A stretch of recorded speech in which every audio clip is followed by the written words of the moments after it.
When did you first cross paths with Lin-Manuel Miranda? When did that happen? I met Lin in 2014. I auditioned for Hamilton wasn't a thing. Our musical wasn't a thing yet.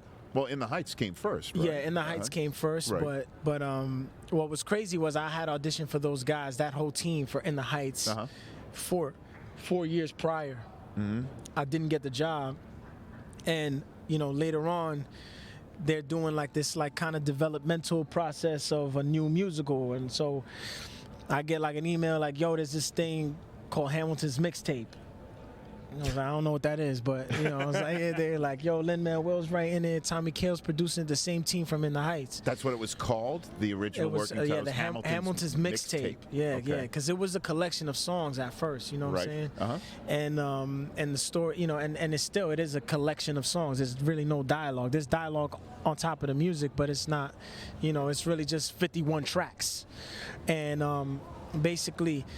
I go to an open audition for a different show that I wasn't right for, but that casting director was like, "Yo, you ain't right for this other thing, but you right for this thing that we're developing called Hamilton's Mixtape. Can you come in to audition?" So I'm like, wow, okay, cool. It was only for a 4-week what they call a lab, so it's like a developmental process of when they're just trying to try something out for investors, for a few friends and things like that. So I go to the first audition, they like, "Yo, you really right for this, we're gonna call you back." Yo, crazy story was at the same time. So I don't know, y'all know the Radio City Christmas Spectacular with the Rockettes and all that? Of course. Who doesn't? Yo, so I was a singer in that show. No, wild. Wow. Yo, so I had done the Christmas show, but then they wanted to do like a spring show. Okay. So I'm like, they call me, they're like, "Yo, can you do the spring show?" I'm like, "Yeah, sure." Yo, Radio City's like military, musical theater military. I promise you, like you in, you ain't out. You know what I'm saying? Like, It's like a family. 100 like that type of and they like, but I'm doing these auditions on the low while I'm in rehearsal for this other show. Yeah. I finally get to the end, the 4th audition. I go in, I sing my song. I do the material from the show. They're like, "Okay, thank you. We're gonna be in contact with you." I go to rehearsal for Radio City. I walk up in the hall, and I see on the board we're supposed to sign in. It's like, "Hey, everybody, don't bother signing in. Please, everyone, meet in the large rehearsal hall." So I'm like, "Yo, I think we fired." 100%. And then I see one of my cast members walk by me, almost running by me, bawling, and I'm like, "Oh, we definitely fired." I was like, "Oh, 100%. We go up to the large rehearsal hall. Yo, it's like 70 cast members. They sit us down. They're like, "Yeah, guys, so the show's not happening this year. We feel like it's not ready."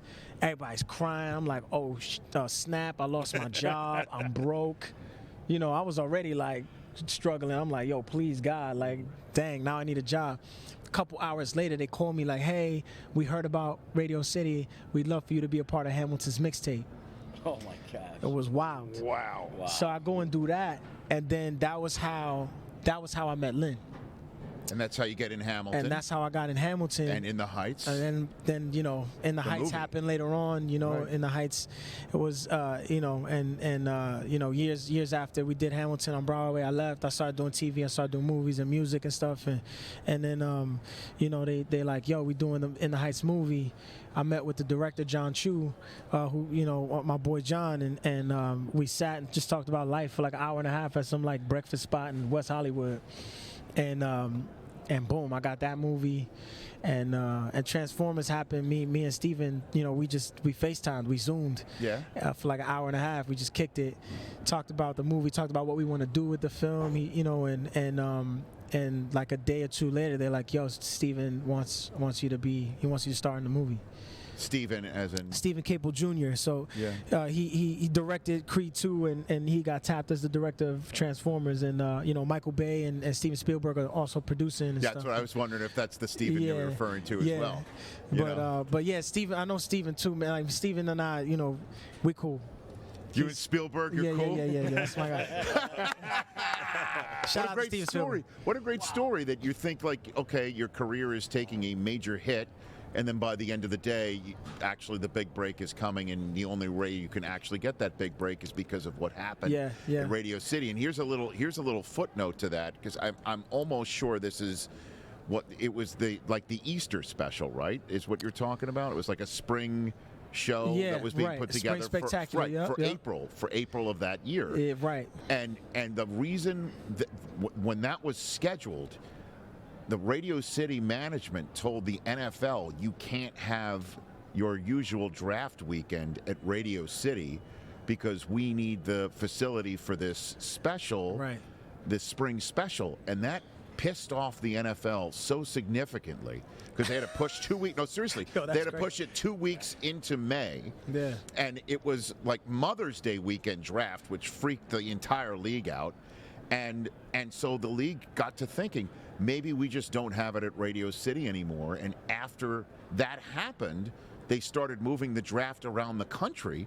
It's in Kansas City this year. It was in Vegas last year. It was in Chicago for 2 years. Philadelphia was the spot where Patrick Mahomes got drafted. I mean, they moved it around because of your show needed that time. And the ultimate kick in the ass was they never had the show ever. We were all saying, so we moved the draft for something that never happened.